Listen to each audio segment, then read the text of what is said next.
हर हर महादेव दोस्तों।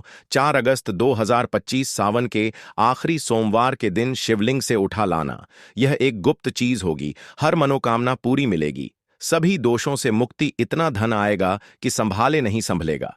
भगवान भोलेनाथ जी के आशीर्वाद से पूरे साल धन बरसता रहेगा। दोस्तों, जैसा कि आप सभी लोग जानते हैं कि 4 अगस्त को सावन आखिरी सोमवार पड़ रहा है, इसीलिए यह दिन बहुत ही खास है। क्योंकि देखिए दोस्तों, गुरु जी ने कहा है कि जब भी सावन का आखिरी सोमवार पड़े तो आपको सिर्फ और सिर्फ बेलपत्र वाला उपाय करना चाहिए। यह उपाय इतना खास है कि अगर आपने सही मुहूर्त पर सही क्रिया अनुसार बेलपत्र वाला उपाय कर लिया, जो प्राचीन काल के समय का महा उपाय है, तो मान के चलिए दोस्तों, भगवान भोलेनाथ जी के आशीर्वाद से आपके जीवन का कितना ही बड़ा दुख हो, उससे आपको मुक्ति मिल जाएगी। आपकी कोई भी मनोकामना हो, मान लीजिए आप नौकरी की तैयारी कर रहे थे, आपकी नौकरी लग जाएगी, आपका बंद पड़ा व्यापार चल पड़ेगा, जिस बीमारी से आप बहुत दिनों से परेशान थे, उस बीमारी से आपको मुक्ति मिल जाएगी। आपके जीवन में धन आना शुरू हो जाएगा, आपके जीवन में धन आने के सारे रास्ते खुल जाएंगे। और मान के चलिए दोस्तों, फिर आपको किसी भी प्रकार की परेशानी का सामना नहीं करना पड़ेगा। इसीलिए दोस्तों, इस दिन आप लोगों को इस वाले उपाय को जरूर कर लेना है। भले ही आपने पूरे साल भर इस उपाय को न किया हो, पर अगर आपने इस सावन का आखिरी सोमवार के दिन अगर इस वाले उपाय को कर लिया, तो आपको इस उपाय को करने का वह फल मिलेगा जिसकी आपने कभी कल्पना भी नहीं करी होगी। इसीलिए आप लोग इस बेलपत्र वाले उपाय को एक बार जरूर कर लेना, ताकि आप लोगों के हाथ से यह मौका ना जा सके और आपको इस उपाय को करने का फल मिल सके। दोस्तों, यह उपाय पंडित जी ने अपनी अभी की ही शिव महापुराण की कथा में बताया है, जो इस उपाय को आज हम आपको बहुत अच्छे से समझाने वाले हैं। इस वीडियो को देखने के बाद इस उपाय को समझने के लिए आपको कोई और वीडियो को देखने की जरूरत नहीं पड़ेगी। तो चलिए दोस्तों, उपाय को शुरू करते हैं। उससे पहले हे भगवान भोलेनाथ, आपके इस वीडियो को जो भी लाइक और चैनल को सब्सक्राइब करें, उसके जीवन में कभी दुख दर्द मत आने देना। साथ ही साथ कमेंट बॉक्स में 5 ओम नमः शिवाय जरूर लिखें, ताकि भगवान भोलेनाथ जी की कृपा आप सभी को प्राप्त हो सके। इसी के साथ में आप सभी को बता दूं कि आप लोग वीडियो को पूरा नहीं देखते हो, काट काट कर देखते हो और गलत गलत उपाय को कर लेते हो, तो आपसे निवेदन है कि वीडियो को पूरा जरूर देखें। देखिए दोस्तों, यह सावन का आखिरी सोमवार का दिन यह इतना खास होता है, इतना महत्वपूर्ण होता है। देखा गया है, कभी कभी बड़े बड़े पूजा पाठ अनुष्ठान से जो मनोकामना पूर्ण नहीं होते, वह सावन का आखिरी सोमवार के दिन एक छोटे से उपाय करने से ही आपकी मनोकामना पूर्ण हो जाती है। और बहुत सारे लोगों ने इस उपाय को किया भी है और उनको इस उपाय को करने का फल भी जरूर मिला है। अगर आप लोग भी इस उपाय को करना चाहते हैं, तो आप इस उपाय को पहले अच्छे से समझ लेना, सुन लेना, उसके बाद करना। आपको इस उपाय का फल जरूर मिलेगा और इस उपाय को कर लेने से आपके घर में चाहे किसी भी प्रकार की दुख और समस्या क्यों ना चल रही हो, आपको उसका कारण भी नहीं पता है कि भाई यह समस्या किस कारण से चल रही है। उसका कुछ भी कारण हो सकता है, जैसे पितृदोष हो सकता है या किसी भी तरह का मंगल दोष भी हो सकता है। तो इस दिन आप लोगों को यह वाला उपाय कर लेना है। यह एक ऐसा उपाय है जिस उपाय को अगर किसी विशेष दिन पर किया जाए, तो भाई उस विशेष दिन का जो है वह तो हमें मिलता ही मिलता है। पर हमने उस दिन पर इस बेलपत्र वाले उपाय को किया है, तो हमें उससे भी बड़ा फल मिलता है और फल बहुत जल्दी मिलता है, क्योंकि आप इस उपाय को बहुत ही बड़े और विशेष दिन पर कर रहे हो। तो चलिए अब उपाय के बारे में बात करते हैं, लेकिन उससे पहले आप लोगों को यह जानना आवश्यक है कि आखिर यह उपाय किस समय करना है, किसको करना है और कैसे करना है। तो चलिए हम आगे आपको वीडियो में एक एक करके बता देते हैं। तो दोस्तों, इस बेलपत्र वाले उपाय को हमें इस सावन का आखिरी सोमवार के दिन कैसे करना है, किसको करना है, किस समय करना है और कहां पर करना है, ये सारे सवालों के जवाब आपको इस वीडियो में मिल जाएंगे। और जो यह वीडियो देखेगा भाई, उसको बेलपत्र वाला उपाय जरूर करना चाहिए, क्योंकि इस दिन शत्रुओं और किसी भी दोष, किसी भी बीमारी से मुक्ति पाने के लिए बेलपत्र का बहुत ही बड़ा और विशेष महत्व होता है। और जब बात आ जाए बेलपत्र की, तो यह सोने पर सुहागा वाली बात हो जाती है। और यह एक बहुत ही बड़ा उपाय हो जाता है। अब दोस्तों, इस बेलपत्र वाले उपाय को आखिर करना किसको है? सबसे पहले हम लोग वह बात जान लेते हैं। तो देखो, घर की जो बड़ी माताएं बहनें होती हैं, उन माताओं बहनों में से कोई भी एक बड़ी माता बहन इस वाले उपाय को कर सकती है। और दोस्तों, अगर आप चाहे तो अपने घर में से सभी सदस्यों को भी इस उपाय को करवा सकते हैं। अगर किसी व्यक्ति की खुद की कोई मनोकामना है, खुद की कोई दुख और परेशानी है जो कि वह अपने लिए ही करना चाहता है, इस वाले उपाय को तो वह खुद अपने लिए भी कर सकता है। बाकी अगर कोई घर में से ऐसा है जो कि अपने पूरे घर परिवार की सुख और शांति के लिए यह वाला उपाय करना चाहता है, तो भाई वह भी कर सकता है। उसमें भी कोई दिक्कत वाली बात नहीं है। कहने का मतलब यह है कि इस उपाय को हर एक सदस्य भी कर सकता है और पूरे घर परिवार के सदस्य के लिए घर की बड़ी माताओं बहनों में से कोई एक माता बहन भी कर सकती है। माताएं बहनें अगर घर में उपस्थित ना हो या वह यह वाला उपाय ना कर पा रही हो, तो फिर घर का कोई बड़ा सदस्य भी इस बेलपत्र वाले उपाय को कर सकता है। चाहे फिर वह पुरुष ही क्यों ना हो, उसमें कोई भी दिक्कत वाली बात नहीं है। अब दोस्तों, बेलपत्र वाले उपाय को हमें करना कहां पर है? देखो, इस उपाय को हमें मंदिर में ही करना है। बहुत सारे लोग प्रश्न करते हैं, हर एक उपाय को करते समय क्या हम इस उपाय को घर पर या मंदिर में कर सकते हैं? देखो तो, इस वाले उपाय को आप मंदिर पर करोगे तो अच्छा रहेगा। घर में नहीं करना है इस वाले उपाय को। उसके बाद में दोस्तों, जो अगला प्रश्न निकल कर आता है वह यह आता है इस उपाय को लेकर कि आखिर इस उपाय को हमें किस समय करना है, सुबह के समय करना है कि शाम के समय करना है? तो देखो, इस वाले उपाय को आप लोग सुबह के समय भी कर सकते हो और शाम के समय प्रदोष काल में भी कर सकते हो। अब अगर आप पूछो कि भाई साहब सबसे उत्तम समय कौन सा रहेगा इस बेलपत्र वाले उपाय को करने का, तो हम आपसे बस यही कहेंगे कि इस उपाय को आप शाम के समय करेंगे तो ज्यादा बेहतर होगा, क्योंकि सावन का आखिरी सोमवार का दिन है और इस दिन प्रदोष काल के बहुत महत्व होता है। बाकी अगर सुबह के समय भी करेंगे तो भी अच्छा होगा, उसमें कोई भी दिक्कत वाली बात नहीं है। तो अब दोस्तों, जो अगली सबसे बड़ी और महत्वपूर्ण बात आती है वह यह आती है कि सुबह अगर हम उपाय को करेंगे तो हमें कितने बजे से लेकर कितने बजे तक के बीच में करना है, और शाम के समय प्रदोष काल में करेंगे तो हमें कितने बजे से लेकर कितने बजे के बीच में करना है। तो देखो, सुबह जितनी जल्दी हो सके आप उपाय को करने की कोशिश करना। बाकी अगर किसी कारणवश लेट भी हो जाओ, थोड़ी देर भी हो जाए तो देखो, सुबह जितनी जल्दी हो सके आप उपाय को करने की कोशिश करना। बाकी अगर किसी कारणवश लेट भी हो जाओ, थोड़ी देर भी हो जाए, तो 10 या 11 बजे तक भी आप उपाय कर लेना, पर 12 बजे से ज्यादा देरी ना हो। ठीक है, इस बात का ध्यान रखना।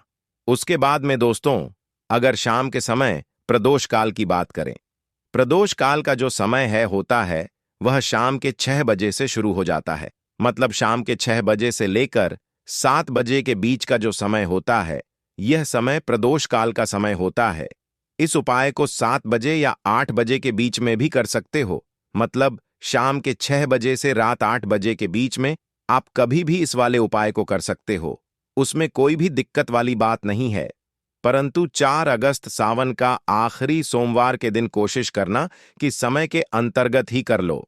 किसी कारणवश ना कर पाओ तो थोड़ा देरी से भी कर सकते हो। तो चलिए, अब हम अपने सबसे पहले उपाय की, जैसा कि आप सभी लोग जानते हैं दोस्तों, इस बार सावन का आखिरी सोमवार पड़ रहा है 4 अगस्त को, और यह सिर्फ तारीख नहीं है, यह एक दरवाजा है, एक ऐसा अवसर जो साल में सिर्फ एक बार आता है।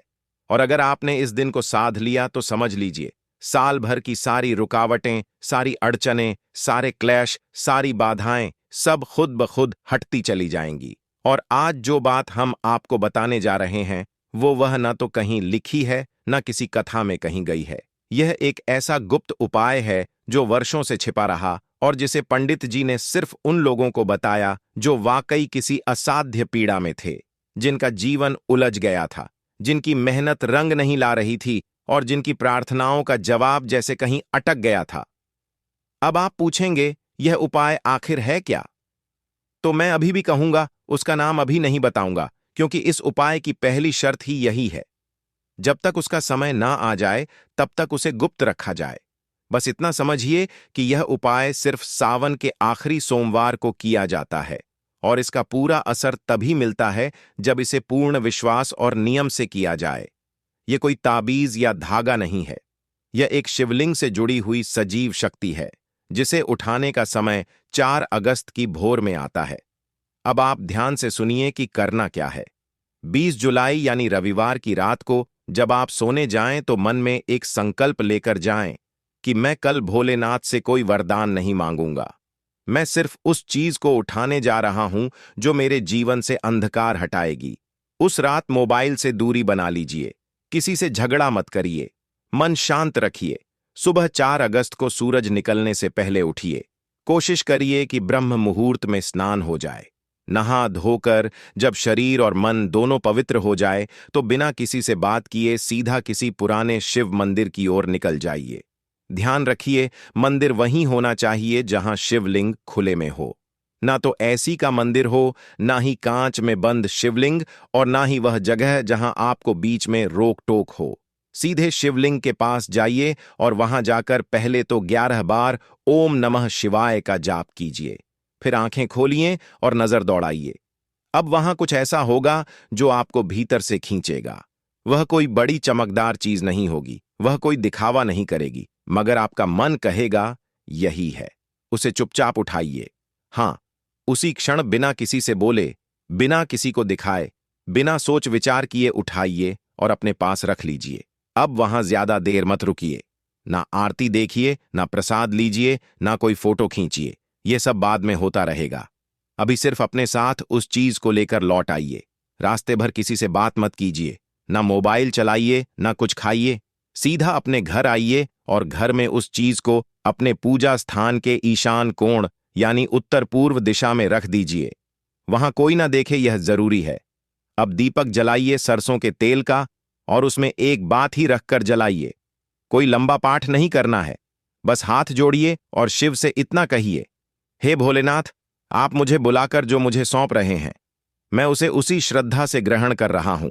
मेरा कल्याण कीजिए, मेरे दोष काटिए, मेरे जीवन में जो भी अवरोध है उन्हें इस शक्ति से दूर कर दीजिए। इतना कहकर चुपचाप उठ जाइए। वह चीज वहीं रहने दीजिए और अपने बाकी दिन के काम में लग जाइए। अब यहां से आपकी परीक्षा शुरू होती है। बहुत से लोग यहीं गलती कर बैठते हैं। किसी से बात कर लेते हैं, किसी को दिखा देते हैं, या सोचने लगते हैं कि अब कुछ चमत्कार क्यों नहीं हो मगर यह उपाय बोलकर नहीं चलता। यह भीतर से काम करता है, और जब तक आप उसे गुप्त रखेंगे, शांत रहेंगे, तब तक वह अपने आप आपके जीवन की गांठों को खोलता रहेगा। आपने जो किया है वह आसान नहीं था, क्योंकि शिव का दिया हुआ कुछ भी तब तक काम नहीं करता जब तक श्रद्धा और चुप्पी साथ ना हो। जब आप उस गुप्त चीज को घर ले आए और उसे उत्तर पूर्व दिशा में रख दिया, तब असली यात्रा शुरू होती है। शिवलिंग से लाई गई वह चीज, जो कोई आम पत्ता या मिट्टी नहीं, बल्कि शिव की पूजा से पहली बार स्पर्श हुआ शक्ति संचालित तत्व है। वह अब आपके घर की आत्मा से जुड़ जाता है। आप सोच भी नहीं सकते कि उस समय आपके घर में कितनी सूक्ष्म तरंगे उठ रही होती हैं। लेकिन यही वह समय होता है जब सबसे अधिक सावधानी की आवश्यकता होती है। बहुत से लोग इस शक्ति को अपने अनजाने में तोड़ देते हैं, उसका प्रभाव क्षीण कर देते हैं, क्योंकि वे उसके साथ वैसे व्यवहार नहीं करते जैसे किसी अतिथि के साथ करते हैं, और यह अतिथि कोई सामान्य नहीं, स्वयं शिव का आशीर्वाद होता है। जब आपने उस गुप्त चीज को स्थापित कर दिया, तो याद रखिए, उसे छूना नहीं है, उसे पलटना नहीं है, उस पर फूल या जल चढ़ाना भी नहीं है। वह जिस अवस्था में लाया गया है उसे वैसा ही रहने देना है। दीपक वहीं जलाना है सरसों के तेल से, और वह भी दिन में एक बार रोज शाम को। जब आप दीपक जलाएं, तब कोई विशेष मंत्र नहीं बोलना है। सिर्फ हाथ जोड़िए और मन में शिव से कहिए, जैसे आपने मुझे यह सौंपा है वैसे ही इसका असर मेरे जीवन में उतरने दीजिए। यही सबसे बड़ा मंत्र होता है मौन श्रद्धा। अब बात आती है उस समय की जब घर के दूसरे लोग पूछते हैं यह क्या है, तो आपको कुछ नहीं कहना है, ना उसका नाम लेना है, ना यह बताना है कि यह किसके लिए है। अगर कोई जोर दे भी तो बस मुस्कुराइए और कहिए, यह एक व्रत की चीज है, अभी कुछ नहीं बताना। यही उत्तर है, यही संयम है। जो लोग इस गुप्त उपाय को करते हैं उन्हें वाणी का व्रत भी निभाना होता है, क्योंकि शिव की शक्ति सबसे पहले शब्दों से ही कमजोर होती है। अब ध्यान रखिए, उस चीज को घर में रखे हुए पहला दिन यानी सोमवार 4 अगस्त बीत गया। अब मंगलवार और बुधवार 22 और 4 अगस्त, इन 2 दिनों तक भी आप वही क्रिया करते रहिए। हर शाम दीपक जलाइए, चुपचाप बैठिए, हाथ जोड़िए और आंखें बंद कर लीजिए। इन 3 दिनों में अगर आपके सपनों में कुछ अजीब दृश्य आए, पुराने रिश्तेदार दिखे या अचानक कोई याद या डर उभर आए तो घबराइए मत। यह शिव की शक्ति है जो आपके भीतर की गांठें खोल रही है।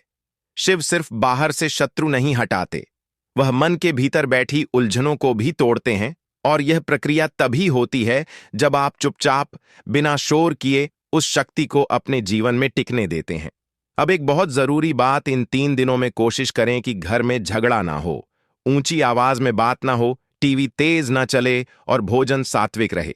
आपने शिव की उपस्थिति को घर बुलाया है, अब यह आपकी जिम्मेदारी है कि आप उसे आदर दें। अगर घर में बच्चा है, जानवर है या कोई मेहमान आ जाता है तो उस गुप्त चीज को ऐसी जगह रखें जहां कोई अनजाने में भी छू ना सके। 3 दिन बाद यानी गुरुवार 24 जुलाई की सुबह आपको वह चीज वैसे ही छूनी है जैसे शिवलिंग को स्पर्श करते हैं, बहुत हल्के हाथों से, बिना किसी लालच, डर या अपेक्षा के। और उसके सामने सिर्फ एक बात बोलनी है, जैसे आपने मेरी बात सुनी है वैसे ही अब मेरी रक्षा भी करना। इसके बाद वह चीज आपको कितने दिन तक घर में रखनी है, उसका विसर्जन कब करना है और उसके साथ कौन सा अंतिम कार्य जुड़ा है, यह सब मैं आपको अंतिम सेक्शन में बताऊंगा। और हां, सबसे अहम बात, उस गुप्त चीज का नाम अभी भी मत लेना। वह चीज जो आपने शिवलिंग से उठाई है, उसका असली नाम और रूप मैं तीसरे सेक्शन में बताऊंगा। तब तक बस उसे वह चीज ही कहते रहिए और अंदर से समझते रहिए कि आपने जो उठाया है वह सिर्फ बेल का पत्ता नहीं, शायद आपकी पूरी किस्मत की दिशा बदलने का संकेत है। 3 दिन बीत चुके हैं, दीपक जलते रहे, मौन बना रहा और आपने भीतर से महसूस किया होगा कि घर के वातावरण में कोई हलचल है। किसी बात को लेकर जो कल तक बेचैनी थी वह अब धीमी हो गई है। किसी के चेहरे पर जो गुस्सा या उदासी थी वह जैसे पिघलने लगी है। और आपके अपने मन में जो बार बार डर, चिंता या अनकहे सवाल उठते थे वह अब शांत होने लगे हैं। यह कोई भ्रम नहीं है, यह वही संकेत हैं जो उस गुप्त वस्तु से निकल रहे हैं, जो आपने 4 अगस्त सावन के आखिरी सोमवार की सुबह शिवलिंग से उठाई थी, जो आप अब तक किसी को नहीं बता पाए थे, ना दिखा पाए थे। लेकिन अब जब उसका नियम पूरा हो चुका है, अब समय है कि आपको बता दिया जाए कि वह गुप्त वस्तु आखिर है क्या। जिस चीज को आपने सावन के आखिरी सोमवार 4 अगस्त की सुबह उठाया था वो है शिवलिंग पर सबसे पहले चढ़ा हुआ एक साबुत हरा ताजा बेलपत्र। जी हां, वही बेलपत्र जिसे हर कोई चढ़ा देता है, लेकिन हर कोई नहीं जानता कि उसी बेलपत्र में सबसे पहला चढ़ा हुआ पत्ता यानी प्रथम अर्पित सबसे ज्यादा ऊर्जा ले जाता है। वही पत्ता सबसे पहले शिव का स्पर्श पाता है, वही पत्ता सबसे पहले जल से भीगता है, वही पत्ता सुबह की पहली हवा में उस ऊर्जा को सोखता है जो बाकी किसी को नहीं मिलती। और अगर आपने उसी को उठाया बिना मांग के, बिना लालच के, तो वह अब सिर्फ एक पत्ता नहीं रह जाता, वह एक चलती हुई शक्ति बन जाता है जो बोलती